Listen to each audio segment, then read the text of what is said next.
nós sabemos que o ministro do Supremo tem vários assessores, tem juízes auxiliares, e que esses pedidos aí, na maioria das vezes, são juízes auxiliares que acabam ali, pelo menos, minutando, né, fazendo ali o resumo para explicar para os nossos ouvintes da decisão.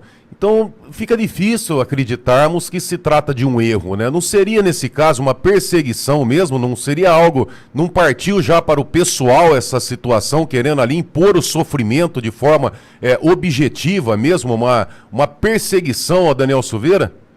Sem dúvidas, Borgos, porque desde o início da ação penal, desde antes, desde a prisão, ficou nitidamente o caráter pessoal. Por quê? Moraes mandou prender o Daniel de ofício. Não houve nenhuma determinação da PGR, nenhum pedido de autoridade policial para poder fazer o pedido.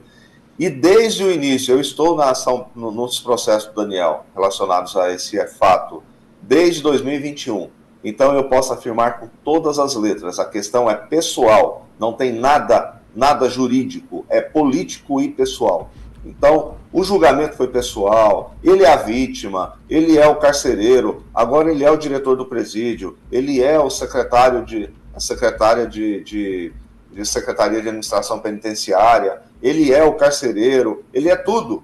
Por quê? Porque ele quer manter o controle da vida do Daniel. Ninguém pode visitar. Ontem ele deu um despacho autorizando 3 parlamentares a visitar o Daniel. Mas ele esqueceu de perguntar se o Daniel quer ser visitado, se a defesa autoriza a visita de alguém.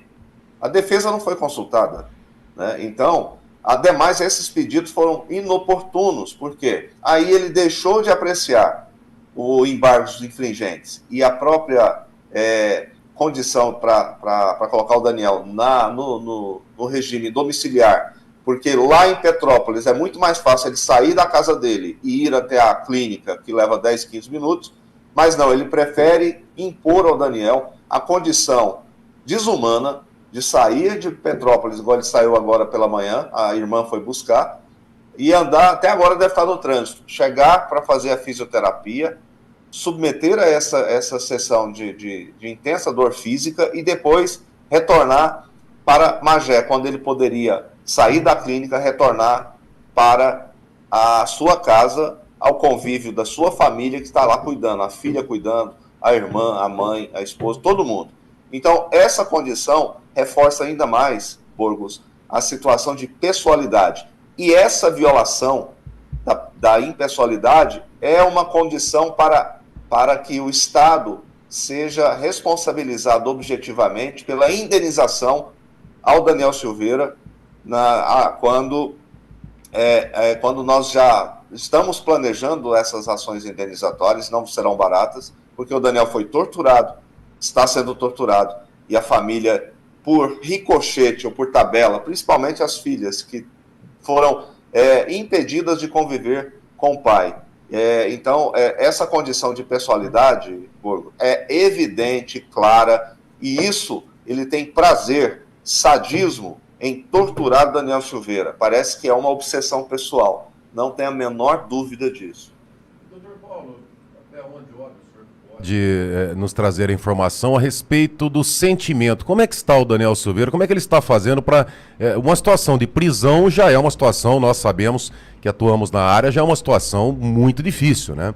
Prisão de um inocente, mais difícil ainda. Agora, prisão de um inocente com tortura, com requintes de crueldade, como é que o Daniel Silveira, como é que ele está o psicológico dele? Como é que ele aguenta enfrentar essa situação? Ele tem comentário com o senhor, com os familiares?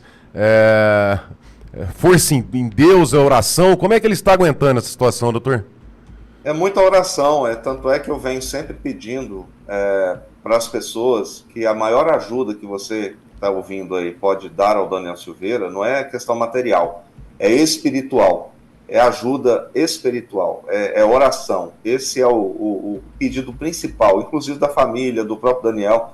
E ele, como é que ele está se sentindo? Ele está focado agora na recuperação da sua saúde, porque ele ele tinha o risco de ficar aleijado.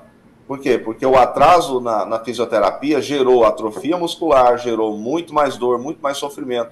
E se a pessoa não estiver preparada psicologicamente para isso, ela não consegue superar essa barreira, ela desiste. Mas o Daniel nunca desistiu, nunca vai desistir.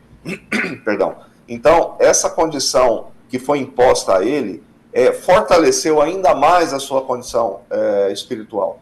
Mas ele precisa que essa condição seja suprida diariamente com orações. Né? Enquanto a esquerda deseja a morte, e o próprio ministro parece que tem esse desejo pessoal de que ele morra, porque se não fosse isso, ele não teria privado o Daniel da recuperação, não teria privado o Daniel, por exemplo, em 21 de dezembro, 24 de dezembro, quando ele foi preso porque ele foi ao hospital. Então, tudo isso demonstra e remete claramente à condição de pessoalidade nessa conduta do ministro. E ele sabe muito bem que isso é causa de suspeição, de impedimento, não pode atuar, mas ele ignora por completo seus pares também, esperando aí que a lei Magnitsky alcance todos esses sujeitos togados que cometeram crimes. E eu digo também, Borgos, que a lei 9455, que define a tortura, ela também criminaliza a omissão do agente público. Aí entra a PGR, entra os demais ministros do STF,